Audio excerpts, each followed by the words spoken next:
2017년 많은 기대를 가지고 시작했습니다. 많은 것들을 결심하고 새로운 마음들을 가지고 새로운 것들을 시작하는 2017년입니다. 2017년 시작하자마자 우리 교회 스케줄 가운데 바뀌는 부분이 몇 가지씩 있습니다. 6월 달에 계획을 잡았던 신약 사경회가 4월 달로 옮겨졌고요. 또 7월 달에 잡혀 있었던 가족 연합 예배가 5월 7일로 변경이 됐습니다. 불편하지 않으시죠? 예, 2017년 1년 동안 이런 일정의 변경이 꽤 많이 있을 것 같습니다. 일자를 바꾸기도 하고 없었던 것이 생기기도 하고 또 있던 것들이 없어지기도 하는 부분이 조금씩 생기게 될 건데요. 여러분들이 거기에 대해서 편안한 마음을 가져주셨으면 좋겠습니다. 특별히 신약사경에는 우리가 구약을 다 읽고 나면 바로 연결될 수 있도록 하나님이 그렇게 시간을 또 만들어 주신 것 같고요. 5월 달에 함께 하려고 하는 가족 연합예배, 전성도 연합예배는 어린아이부터 시작해서 모든 성도들이 함께 예배 드리는 날입니다. 이제 구체적으로 앞으로 4달 동안 예배를 어떻게 준비할지, 어떤 식으로 포맷을 가져갈지는 고민하게 될 텐데요. 우리가 전성도가 함께 모인다 그러면 어떤 그룹들이 모이게 될까요? 전성도가 모인다. 그럼 어떤 그룹들이 모일까요? 제가 작년하고 올해하고 달라진 부분이 많은데요. 머리도 조금 더 하얘진 것 같고요. 귀도 잘 안 들리는 것 같아요. 우리가 전성도가 함께 모인다고 하면 어린아이부터 시작해서 어른들까지, 그리고 한국부, 일본부, 중국부, 영어부 함께 모이는 시간입니다. 그래서 우리가 장소도 좀 넓은 곳으로 지금 준비해서 예약을 하고 진행을 하려고 그러고요. 한 번 모일 겁니다. 그 주일날은 딱 한 번 모일 겁니다. 우리가 지금은 주일날 7번 예배를 드리고 있거든요. 지금 뭐 한국부 계신 몇몇 분들은 2번 아니야? 생각하실 것 같아요. 11시 반, 11시 반, 또 1시 반. 2번 아니야? 생각하실 텐데 우리 교회 예배는 7번 있습니다. 이 7번 예배 드리는 사람들이 한꺼번에 모여서 또 9시, 10시, 2시 모여서 하는 주일학교들도 같이 모여서 한, 중, 일, 영 함께 모여서 예배 드리는 날 될 겁니다. 여러분 감격적이지 않으세요? 저 혼자 이렇게 막 그날 할 본문도 지금 머릿속에 이렇게 생각하고 있습니다. 그날은 정말 우리가 하나님 나라의 어떤 천국 잔치를 미리 맛보게 되는 그런 순간이 되었으면 좋겠고요. 그게 우리 교회의 정체성을 보여주는 그러한 예배가 되었으면 좋겠습니다. 여러분 그것 위해서 기도해 주시기 바랍니다.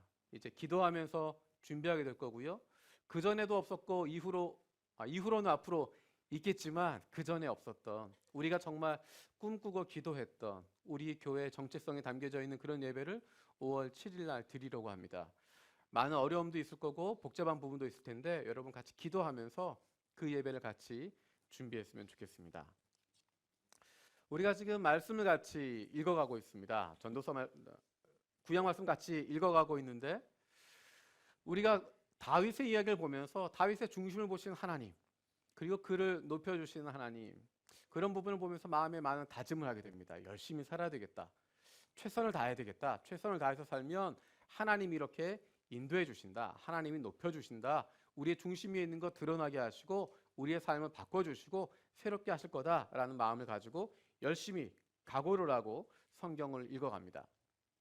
근데 여러분 성경 통독 우리가 지금 하고 있는 그 표대로 읽어가시면 우리의 마음을 조금 무겁게 하는 책이 있습니다. 열심히 살면 된다. 최선을 다해야지. 또 믿음 갖고 잘 살면 된다. 그렇게 생각을 하고 각오를 하고 읽어가고 있는데 갑자기 우리의 마음을 불편하게 하는 책이 있습니다. 바로 전도서입니다. 뜨거운 마음을 가지고 열정을 가지고 살아야지라고 이야기하는데 전도서 시작은 이렇게 시작을 합니다. 전도자가 이르되 헛되고 헛되며 헛되고 헛되니 모든 것이 헛되도다. 모든 것이 헛되다라고 이야기를 시작을 하고요. 끝날 때까지 12장 끝날 때까지 계속해서 헛되다, 의미 없다라는 이야기를 하게 되어집니다. 우리가 그동안 읽어왔던 성경들과는 많이 다른 부분들을 가지게 됩니다. 처음에는 전도서를 읽으면서 불편한 마음을 갖습니다.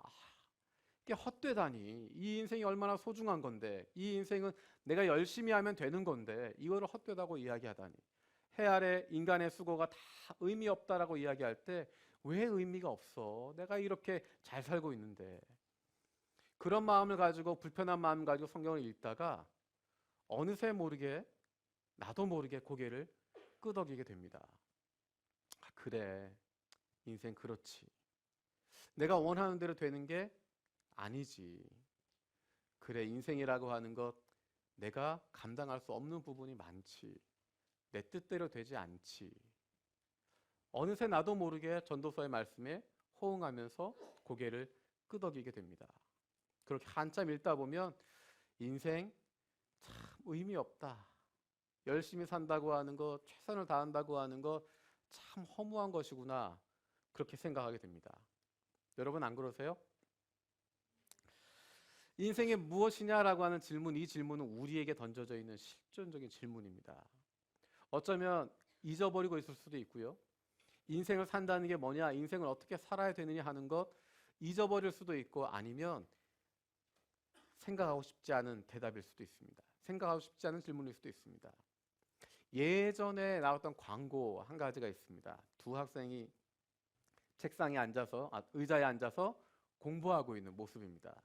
한 학생은 열심히 뭔가를 쓰면서 이렇게 열심히 공부하고 있고, 한 학생은 열심히 볼펜을 돌리고 있습니다.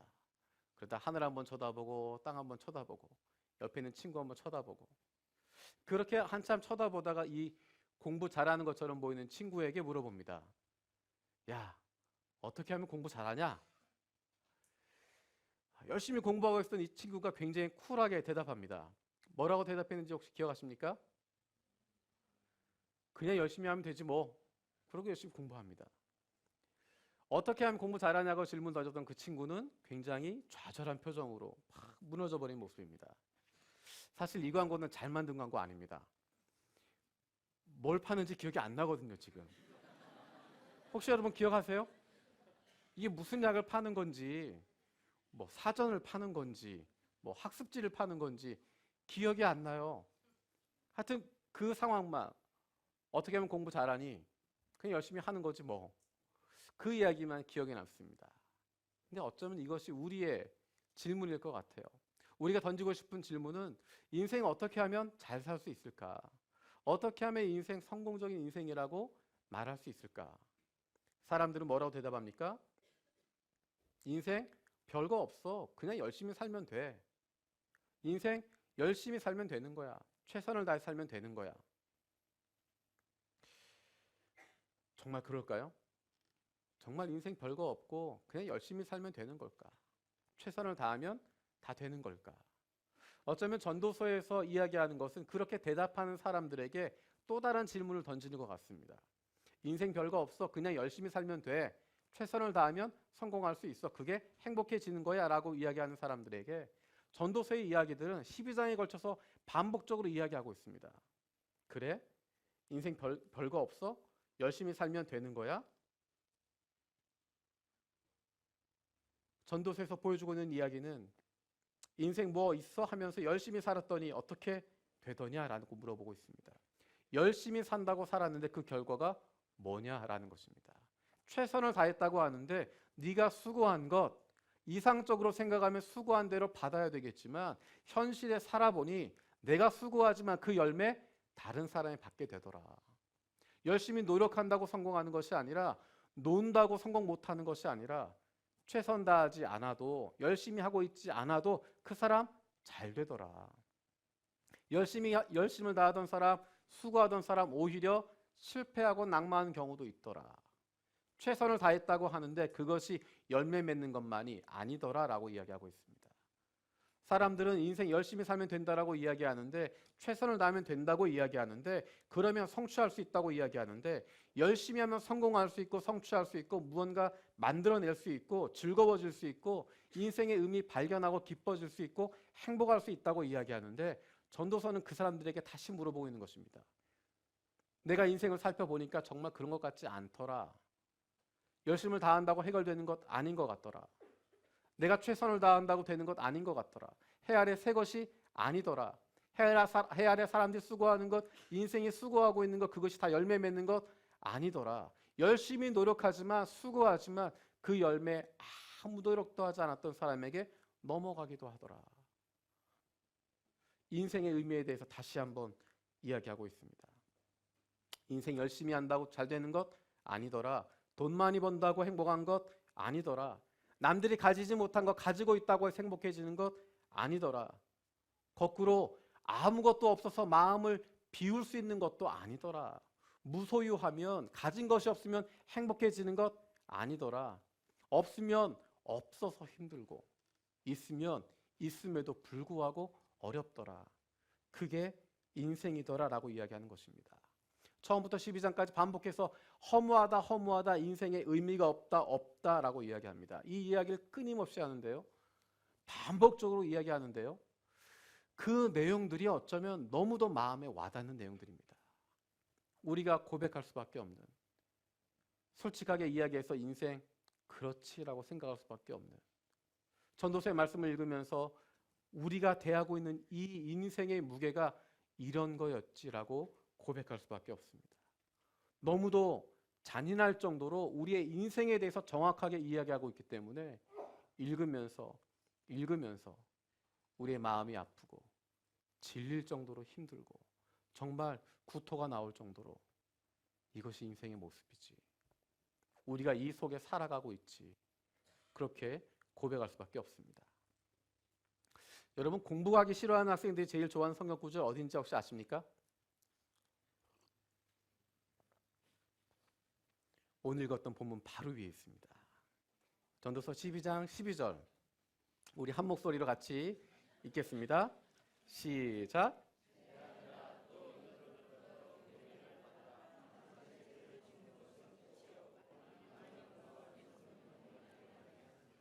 아멘. 아멘. 이게 얼마나 저한테 위로가 되는지 모릅니다. 제가 좋아하는 거라고 말씀드렸네요. 저는 이 말씀 들으면서 얼마나 은혜가 되는지 모릅니다. 공부 많이 하는 건 몸 피곤하게 하는 거 다 의미 없는 거다. 전도서의 결론은 이거다. 전도서 헛되고 헛되다고 이야기했고, 해 아래 인간이 수고하는 거 다 의미 없다고 이야기했는데 그 결론은 공부 많이 하는 것, 피곤해지는 거다 라는 게 결론이라고 생각을 했습니다. 여러분 동의하세요? 제가 늘 이제 부모님이 늘 말씀으로 이렇게 이야기를 하시니까, 성경에 봐라, 십계명에 이렇게 말씀하고 있고, 부모에게 공경해라, 부모에게 순종해라, 여러 가지 구절들 말씀하시니까 전 나름대로 성경 말씀 가지고 이거 보세요, 공부 많이 한 거 피곤해지는 겁니다. 다 의미 없다고 이야기하고 열심히 공부하고 지혜로웠던 솔로몬의 결론이 공부 많이 하는 거 다 소용없더라 라고 이야기하는 거다, 그렇게 생각을 했었습니다. 정말로 12절이 이야기하고 있는 바가 뭘까요? 많이 공부하는 것, 책을 많이 짓는 것, 몸을 피곤하게 하는 거다. 이것은 단순히 공부 많이 하는 것, 열심히 노력하는 것, 그것에 대한 부정이 아니라 전도서에서 반복적으로 이야기하고 있는 그 인생의 모습은 무엇이냐면 하나님이 빠져있는 인생을 이야기하고 있습니다. 전도서의 모든 내용들을 다시 읽으려면 하나님이 들어가면 어떻게 될까라고 본다면 실제 정답이 나오게 됩니다. 12절의 말씀도 마찬가지입니다. 하나님이 빠져있는 공부이기 때문에, 하나님과 관계없는 지식이기 때문에 그것이 사람을 피곤하게 만드는 것이고 사람을 잘못된 길로 이끌어가는 것이고 사실을 왜곡하게 되는 것이고 하나님과 멀어지게 만드는 것이라고. 그래서 그것에 힘을 쓰고 있고 거기에 집중하게 되어지는 것, 그것이 의미 없는 것이고 그것이 몸을 피곤하게 하는 것이고 그것이 오히려 인생을 어렵게 만들어 간다라고 하는 것입니다. 열심히 공부하지만 세상의 진리를 발견하기 위해서 수고하고 노력하지만 그 안에 예수 그리스도가 없으면, 하나님이 없으면 그것은 오히려 인생을 어렵게 만들고 인생을 어려움 가운데 이끌어갈 수밖에 없는, 그 삶의 의미를 다 잃어버리게 만드는, 몸을 피곤하게 만드는 일이 된다는 것입니다. 그래서 전도서의 실제 결론은 어디에 나올까요? 13절과 14절입니다. 13절 14절 말씀 같이 읽겠습니다. 시작.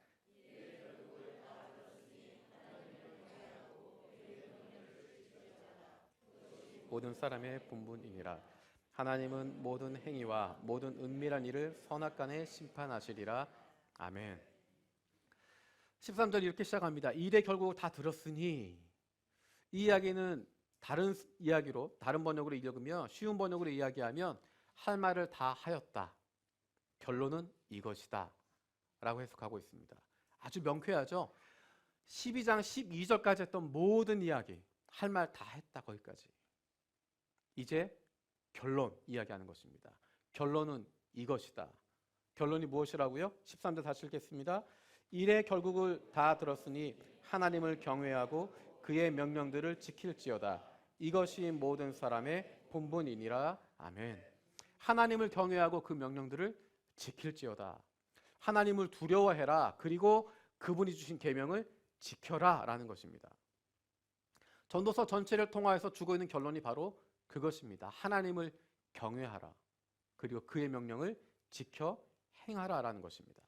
인간이 해야 할 본분, 인간이 타고난 것, 인간의 역할, 인간이 살아갈 이유, 그것은 바로 하나님을 경외하고 그 명령을 지켜가는 것입니다. 그러면 그 인생이 달라진다는 것입니다. 전도서 1장에서부터 12장까지 나와 있었던 그 헛된 인생들, 아무리 노력해도 많은 것 가져도, 마음을 비워도, 아무리 건강해도, 모든 것 가진 것 같아도 내 마음 열심을 다해서 쏟는다고 하더라도 의미 없다고 이야기하고 헛되다고 이야기하고 아무런 수고에 대한 대가가 없다고 이야기했는데, 그 인생을 바꿀 수 있는 방법, 그 인생의 의미를 찾을 수 있는 방법, 그 인생이 이거다라고 말할 수 있는, 그 인생이 행복하다고 말할 수 있는 것, 그것은 바로 하나님을 경외하고 그의 명령을 다 지켜 행하는 것이라고 이야기하고 있습니다.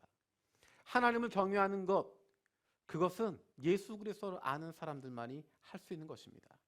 그래서 예수 그리스도를 알고 하나님의 자녀가 된 사람들만이 이 인생을 살아가면서 그 안에서 참된 기쁨을 발견할 수 있고 행복을 찾아갈 수 있습니다. 그 안에서 상황이 어떠함에 상관없이, 주변에 있는 것과 관계없이, 내 주변의 사람들과 아무런 관계없이 그 안에서 행복을 발견할 수 있고 기쁨을 발견할 수 있고 그 안에서 하나님이 주신 은혜를 발견하고 나갈 수 있다는 것입니다. 이것은 진실된 성도들만 가능한 것입니다. 하나님을 경외한다고 하는 것, 아무나 할 수 있는 것 아닙니다. 하나님이 어떤 분인지를 알아야, 그래야 그분을 올바르게 경외할 수 있습니다. 어떤 사람들은 하나님에 대해서 부정적인 인식을 가지고 있습니다. 왜냐하면 다른 사람들이 그렇게 이야기하는 것 들었기 때문입니다. 다른 사람들이 하나님을 들어서 자신이 하고 싶은 이야기를 하나님의 모습에 비추어서 이야기하는 왜곡된 모습을 보고 그 모습을 듣고 자랐기 때문에 하나님에 대해서 부정적인 마음을 갖고 있습니다. 그 사람들은 하나님을 경외할 수 없습니다. 하나님을 두려워하지만, 무서워하지만 하나님을 가까이 느끼지 못합니다. 하나님이 다가오시면 도망가고 싶어지는, 하나님 내가 너를 사랑한다 손을 내미시면 저 말은 거짓말일 거라고 생각하게 되어지는, 하나님이 나에게 오라고 말씀하시면 나는 해놓은 것 아무것도 없고 부끄럽고 모자라서 하나님께 나아갈 수 없습니다. 숨어버리게 되어집니다. 하나님을 올바로 경외하기 위해선 하나님이 어떤 분인지 알아야 됩니다. 하나님이 어떤 분인지 우리가 관심을 가지고 알아가야, 그분이 누구인지를 알아야 우리는 그분을 경외할 수 있습니다. 올바르게 사랑할 수 있고 올바르게 그분을 바라볼 수 있고 올바르게 그분께 나아갈 수 있습니다. 그것이 전제가 되어야 그 다음에 나오는 이야기, 그의 명령들을 지키는 것입니다. 하나님을 사랑하는 마음, 하나님을 경외하는 마음, 그것이 우선되지 않고 그의 명령을 지키는 것, 하나님을 사랑하는 마음 그것 없이 율법을 지키는 것, 하나님을 섬기는 마음, 그분께 가까이 나아간 마음 없이 다른 이들을 사랑하고 다른 이들에게 베풀고 나눠주는 것, 그것은 위선이고 외식입니다. 다른 사람에게 보여주기 위해서 하는 것들입니다. 우리가 하나님을 사랑하지 않고 우리가 하나님으로 인한 기쁨을 누리지 못하는 가운데 전도한다고 하는 것, 복음을 선포한다고 하는 것, 다른 이들 돕는다고 하는 것, 다 거짓된 것이고 다 헛된 일일 수밖에 없습니다. 내가 하나님 사랑하지 않으면, 내가 하나님에 대한 사랑 품고 있지 않으면, 내가 그 하나님 가까이 느낄 수 없다고 한다면, 우리가 하나님의 명령을 지킨다고 하는 것, 그것은 사람들의 이야기를 듣는 것이고 율법을 지킨다고 하는 것, 그것은 사랑으로 율법을 지키는 것이 아니라 율법주의자가 되어지는 것이고, 복음을 전한다고 이야기하지만, 전도한다고 이야기하지만 그것은 그저 한 사람의 숫자를 채우는 것에 불과한 것입니다. 하나님을 사랑하는 마음이 우선되어져야, 하나님을 경외하는 마음이 우선되어져야, 그래야만 하나님의 명령을 올바르게 지킬 수 있습니다. 예수님께서 그 당시에 있었던 종교 지도자를 비판하셨던 부분이 바로 이것입니다. 율법은 지켰지만, 율법주의자는 되었지만, 겉으로 헌신하는 것 같았지만, 사랑을 베푸는 것 같았지만, 겉으로 하나님의 명령을 지키는 것 같았지만, 그들의 진심 가운데 하나님에 대한 사랑이 없었고, 하나님을 경외하는 마음이 없었고, 하늘의 하나님에 대한 두려운 마음이 없었고, 그 하나님을 아버지로 여기지 못했고, 그저 명령에만 붙잡히고 규율에만 붙잡히고 율법 규정에만 사로잡혀 있었던, 그래서 외식할 수밖에 없었던, 위선할 수밖에 없었던 그들을 예수님은 비판했던 것입니다. 하나님을 경외하고 그 명령을 순종하는 그것이 이루어지게 되어질 때 우리는 우리의 모습을 발견할 수 있습니다. 우리는 하나님의 우리를 비추어 보게 되어질 때 내가 어떠한 존재인지를 깨달을 수 있습니다. 나의 상태가 어떠한 것인지, 내가 벗어날 수 없는 죄의 상태 가운데 있음을 발견하게 되어집니다. 나는 죄인이구나. 나는 이렇게 부족하구나. 난 이렇게 연약하구나. 그래서 나에겐 하나님이 필요하구나. 그래서 나는 예수 그리스도를 떠나서는 살 수 없구나. 나는 연약한 존재이기 때문에, 내가 내 인생 책임질 수 없는 그런 존재이기 때문에, 하나님 안 계시면, 하나님이 나와 함께하지 않으시면 내 인생 헛될 수밖에 없고, 내 인생 의미 없을 수밖에 없고, 내가 수고하고 애쓰면 애쓸수록 더 비참한 모습에 빠질 수밖에 없구나. 그래서 하나님께 더 가까이 나아가게 된다는 것입니다. 하나님을 알아가는 것, 그래서 성경은 하나님을 아는 것, 그것이 바로 지혜의 근본이라고 이야기하고, 그것이 바로 궁극적으로 우리가 가질 수 있는 삶의 가장 지혜로운 모습이 되는 것입니다. 성경은 그것을 사람의 본분이라고 이야기합니다. 우리가 가져야 할, 단순히 예수 믿는 사람들뿐만 아니라 하나님의 지으심을 받은, 하나님의 형상대로 지음심을 받은 그 인간들이 가져야 할 그들의 본분이, 그들이 가져야 할 의무가 바로 하나님을 경외하는 것이라고, 그리고 그 말씀대로 살아가는 것이라고 우리에게 이야기하고 있습니다. 제가 이 13절 말씀을 읽으면서 묵상했던 메모를 적어놓은 것이 있었습니다. 헛되고 헛되며 헛되고 헛되니 모든 것이 헛되도다로 시작한 전도서는, 너는 청년의 때에 너의 창조주를 기억하라는 말씀과 일의 결국을 다 들었으니 하나님을 경외하고 그의 명령들을 지킬지어다로 맞춰진다. 헛되었도다라고 고백할 수밖에 없는 세상 속에서 변하지 않는 가치, 그것은 하나님의 말씀을 순종해 살아가는 삶에서 찾을 수밖에 없다. 하나님 없이는 헛될 수밖에 없는 인생이지만 그분의 인도하심을 따라서 걸어갈 때에는 한 걸음 한 걸음이 의미 있게 된다. 그 무엇도 헛된 것으로 지나가지 않는다.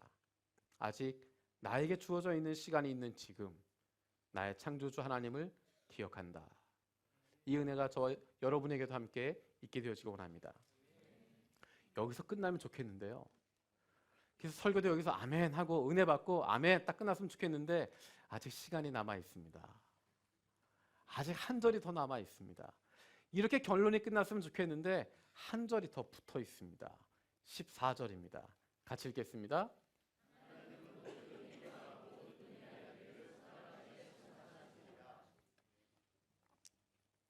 하나님은 모든 행위와 모든 은밀한 일을 선악간에 심판하시리라.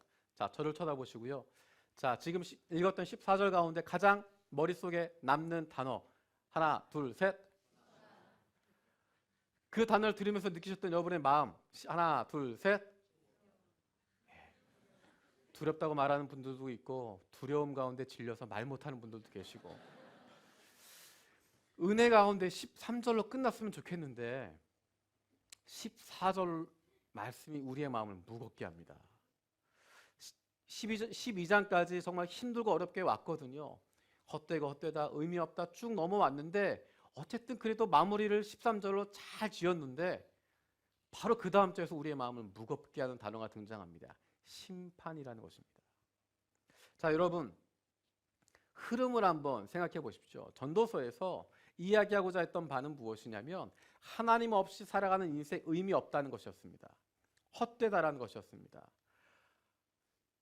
의인이 열심히 살아가지만 그 인생 열매 맺는 것 아니고 어쩌면 악인들이 더 흥하는 것 같기도 하고 하나님 없이 살아가는 사람이 더 잘 되는 것처럼 보이기도 하고 시편 기자가 고백했던 것처럼 저 악인은 저 죄인은 죽을 때도 편안하게 죽는도다 라고 말하는 것처럼 죽을 때까지 정말 편안하게 아무런 죄도 받지 않고 아무런 벌도 받지 않고 그렇게 죽어가는 사람 보면서 안타까워하는 모습들을 보게 되어집니다.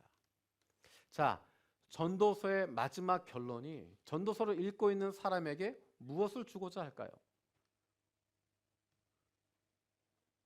희망과 기대함을 주게 되는 것입니다. 자, 우리는 심판이라고 하는 단어를 들으면 그렇게 세뇌가 되어져 있는 거예요. 심판 그럼 무서운 거예요. 무서운 거고 피해야 되는 거예요. 그것을 피하기 위해서 뭔가 방법을 필요로 해요. 그 방법은 어떤 것이에요? 무언가가 주어지는 거예요. 마치 약을 파는 것과 비슷합니다. 오늘날의 사회는 이러저런 문제가 많고 중금속이 많고 무슨 문제가 많고 공해가 많아서 옛날 사람들에 비해서 건강이 나쁘고 이게 나쁘고 저게 나쁘고 그래서 피가 나쁘기 때문에 다 죽을 수밖에 없다. 그럼 다 사람들이 공포심을 갖게 되어지고 불안한 마음을 갖습니다.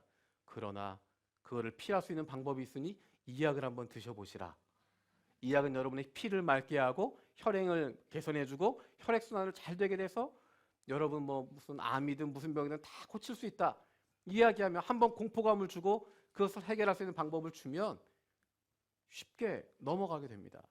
우리가 심판에 대해서 공포감을 가지게 되는 이유, 그것에 대해서 두려워하는 이유, 그것은 무엇이냐면 그런 공포감 가운데 빠지게 만들고 그것을 피할 수 있는 다른 방법을 제시하면 그 방법을 따라가기 때문입니다. 여러분 심판을 두려워하게 되어지면 만약에 그 심판을 피하기 위해서 이 일을 해야 됩니다라고 하면 누구나 그 길을 가게 되어져 있습니다. 자, 전도서 말씀 다시 돌아와서 왜 마지막에 하나님의 심판에 대한 이야기를 했을까? 12장 끝까지 나온 대부분의 부분에서 무엇이냐면 악인에 대한 이야기를 하고 있습니다. 악인들이 흥한다라는 것입니다. 원래 원리대로 이야기하면 선한 사람이 잘 되고 악인은 잘못되어야 된다는 것인데 우리의 인생은 선한 사람이 잘 되는 경우보다 악한 사람이 잘 돼 보이는 것이 더 많다라고 이야기합니다. 그것이 우리의 마음을 어렵게 하는 것이고 우리를 힘들게 만드는 현실의 모습입니다. 거기에 대해서 이야기하고 있는 것입니다.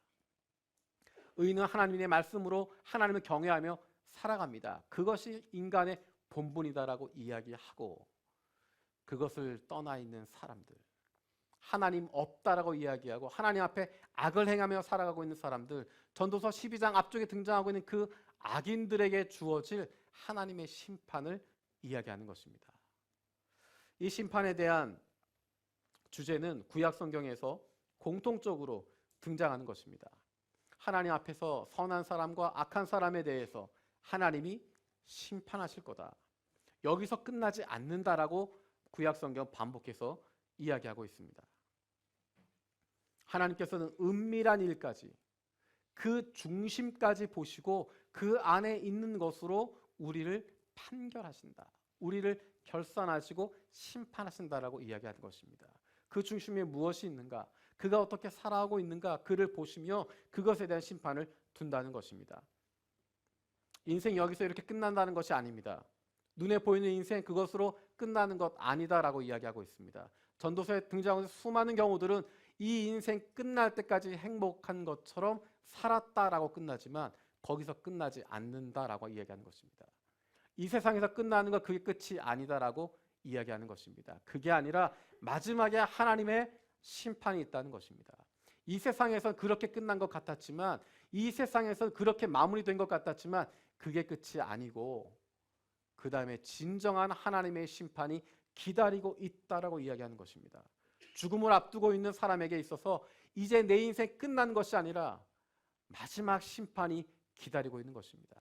마지막 심판 때가 기다리고 있다고 이야기합니다. 인생 전체를 돌아보면서 하게 되어지는 고백입니다. 어쩌면 저는 이것이 솔로몬의 자신의 깊이 있는 고백인 것 같습니다. 그의 인생 전체를 돌아보니까 여기서 끝나는 것이 아니구나라는 것입니다. 이 다음에 하나님의 심판이 있구나라는 것입니다. 그래서 그 후대에 오는 사람들에게, 그 후대의 왕이 되는 사람들에게 하나님을 경외하면서 살아야 된다. 하나님 말씀대로 살아야 된다. 하나님과 함께하는 삶을 살아야 된다.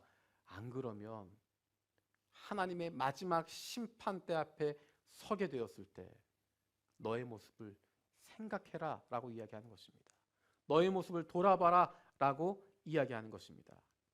이 이야기는 신약 성경을 통해서 우리에게 더 명확하게 이야기가 되고 있습니다. 요한복음 5장 29절에 이렇게 말씀하십니다. 선한 일을 행한 자는 생명의 부활로, 악한 일을 행한 자는 심판의 부활로 나으리라.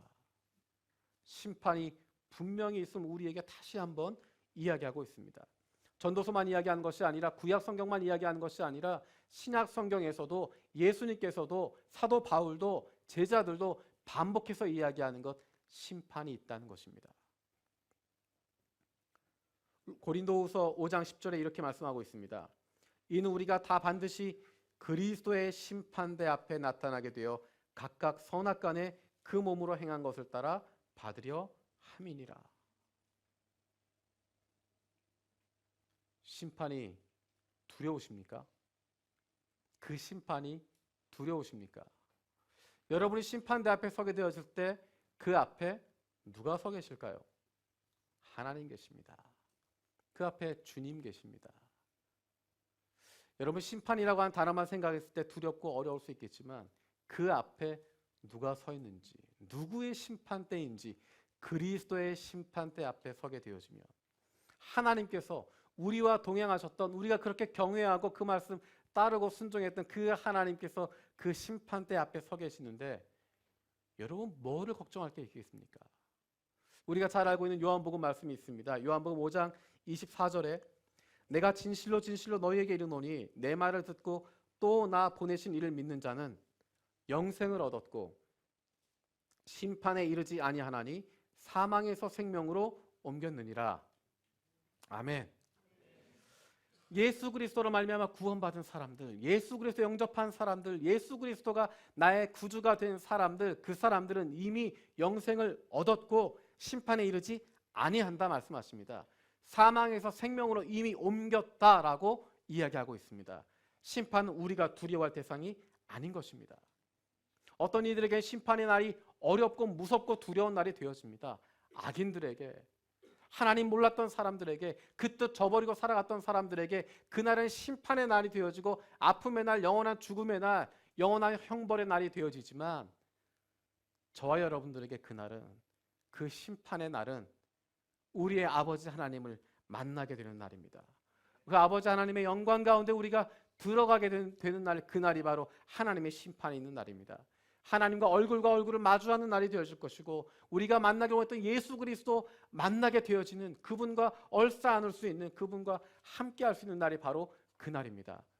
어떤 이들에게는 사망의 날이지만, 심판의 날이지만 우리에게는 하나님 만나는 날이고 천국 잔치가 벌어지는 날이고 어린 양의 혼인 잔치 함께 들어가게 되는 날이고 예수 그리스도와 함께하게 되는 시간이고 이 땅 위에서 완전히 누리지 못했던 그 영생, 풍성히 누리지 못했던 것들 이제 마음껏 누리게 되어지는, 하나님과 동행하게 되어지고 단 한순간도 떨어지지 않게 되어지는, 하나님과 얼굴과 얼굴을 마주 대하고 있게 되어지는, 우리가 만나기 원했던 그 예수 그리스도 만나게 되어지는, 그분께서 우리의 눈에 눈물을 닦아주시고 수고했다, 고생했다, 내가 너를 자랑스럽게 생각한다, 칭찬하실 그날이 되어지는 것입니다. 하나님께서 결산하시는 날입니다. 제가 원래 설교 제목을 심판하시는 하나님으로 잡았습니다.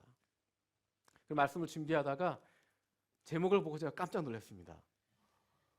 저도 내용은 알고 있지만 심판하시는 하나님 딱 써놓고 보니까 굉장히 무서운 마음이 들더라고요. 우리 성도님들 제목 보고 시험 드시겠다. 기쁜 마음으로 예배드리러 왔다가 심판하신 하나님, 내 마음속에 찔리는 게 너무 많아가지고 무거워지고 힘들어지고 어려워질 것 같아서 단어를 바꿨습니다. 하나님이 심판하신다고 하는 그것이 어떤 의미일까? 우리가 생각하는 심판이라고 하는 것은 내가 나쁘게 대우받는 것, 그것을 생각하게 되어지는데 하나님이 말씀하신 심판하신다라고 하는 것은 결산하시는 것입니다. 끝에 가서 정산하는 것입니다. 이중 장부를 쓰거나 뒤로 장부를 따로 만들어 놓거나 숨기고 했던 사람들은 그 앞에선 괜찮을지 모르지만 정말 마지막에 결산하게 되어질 때 그때 창피를 당할 수밖에 없고 어려움을 당할 수밖에 없고 그것에 대한 대가를 치르게 되는 것입니다.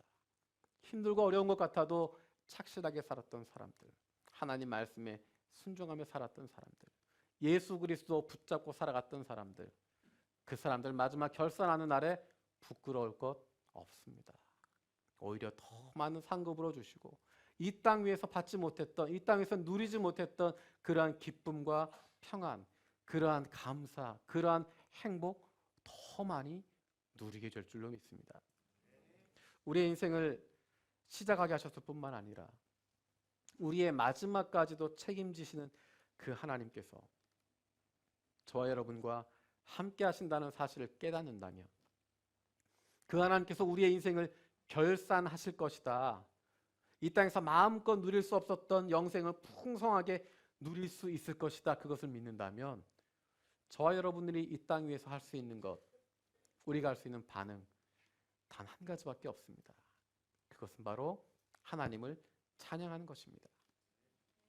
내 평생 사는 동안 하나님 찬양하게 되는 것입니다. 우리의 인생의 주관자 되시는 하나님, 그분이 내 주가 되심을 찬양하는 것입니다.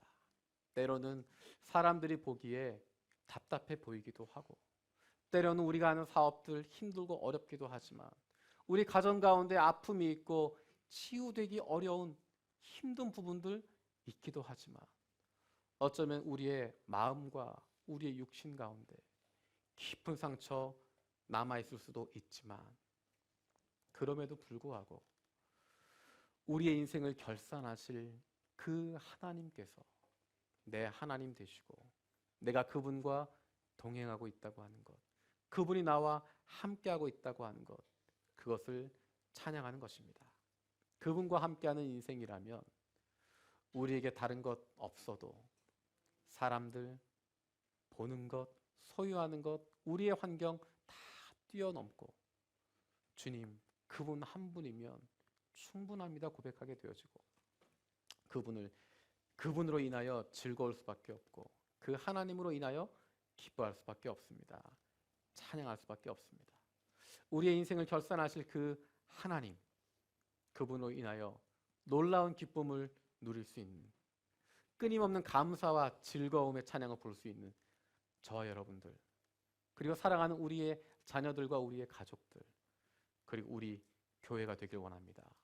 이 시간 우리 함께 그 결산하실 하나님, 나와 동행하신 하나님, 내 평생 가운데, 내 인생 가운데 함께 하시는 그 하나님, 감사하는 마음으로, 기대하는 마음으로 함께 찬양하길 원합니다. 내 평생 사는 동안, 내 평생 사는 동안 주 찬양하리. 여호와 하나님 내 주를 찬양하리. 주님을 묵상함이 즐겁도다. 내 영혼 주 안에서 참 기쁘리. 내 평생 사는 동안, 내 평생 사는 동안 주 찬양하리. 여호와 하나님 내 주를 찬양하리. 주님을 묵상하리.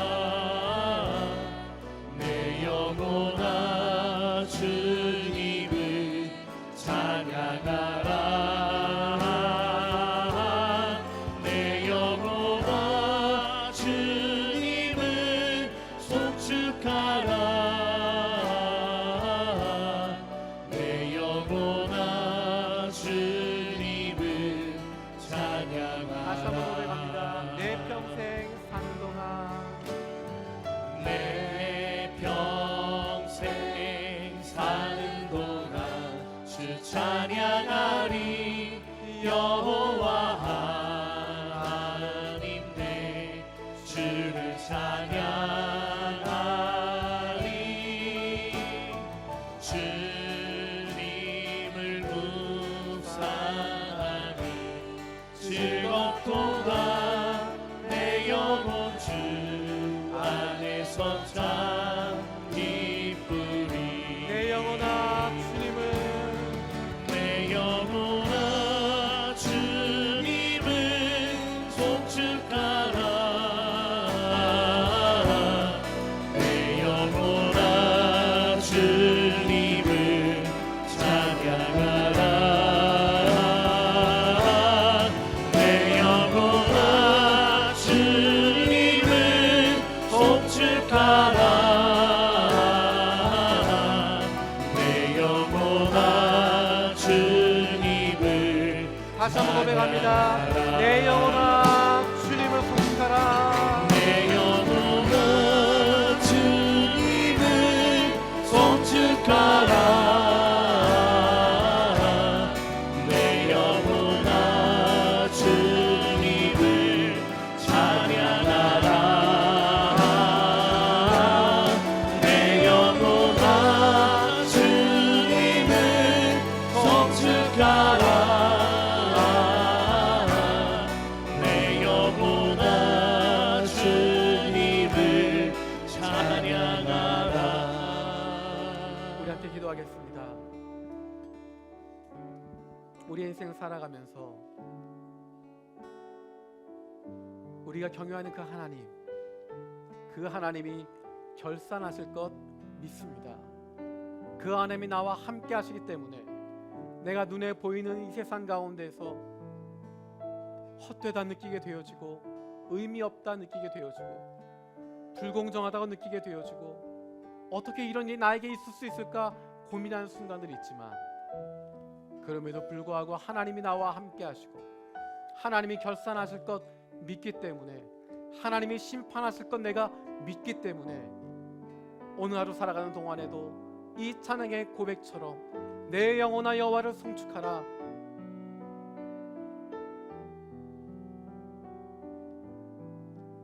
내 영혼아 하나님 찬양하라 고백할 수 있는 주님의 자녀들 되게 해달라고 이 시간 함께 기도하겠습니다. 아버지 아버지 아버지 아버지 함께하여 아버지 이렇게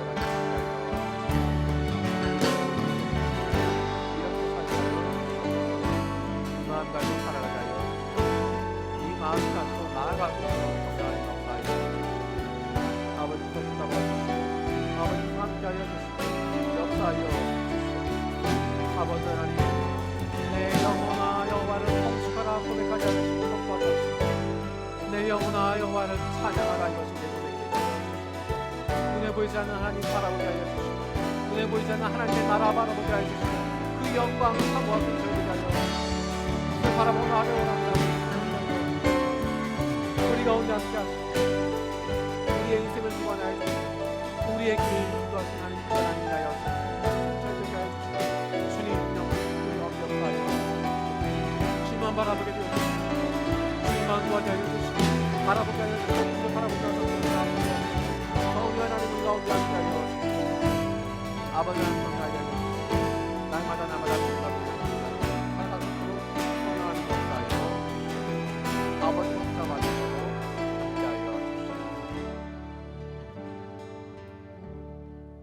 살아계신 아버지 하나님이 우리의 인생 가운데 함께 하심을 믿습니다. 그리고 우리의 인생 결산하실 것 믿습니다. 하나님이 심판하실 것 믿습니다. 그 자리에 서서 하나님 우리 눈에 눈물을 닦아주시고 우리의 어깨를 품어주시고 수고했다 잘했다 내가 너를 자랑스럽게 여긴다 내가 너를 사랑한다 말씀하실 그 하나님 기대하는 저희 되게 하여 주시옵소서. 이 인생 살아가면서 하나님 빼고 나면 전도서에 나온 이야기처럼 다 헛되고 의미 없을 수밖에 없지만 우리 인생에 하나님 계시기에 하나님이 우리 인생의 주인 되시기에 예수 그리스도가 나의 구주 되시기에 나의 삶의 주인 되시고 중심 되시기에 우리가 이 땅을 살아가는 모든 한 걸음 한 걸음들이 찬양의 연속이 되어지고 기쁨의 연속이 되어짐을 믿습니다. 그 기쁨과 즐거움을 늘 누리는 저희들 되게 하여 주시고 예수 그리스도로 말미암아 하나님으로 말미암아 늘 행복할 수 있는 풍성한 생명 누리는 저희들 되게 하여 주시고 사랑하는 우리의 자녀들 되게 하여 주시고 사랑하는 우리의 가족들 되게 하여 주시고 주님의 교회 되게 하여 주시옵소서. 감사드렸고 예수 그리스도의 이름으로 기도드립니다.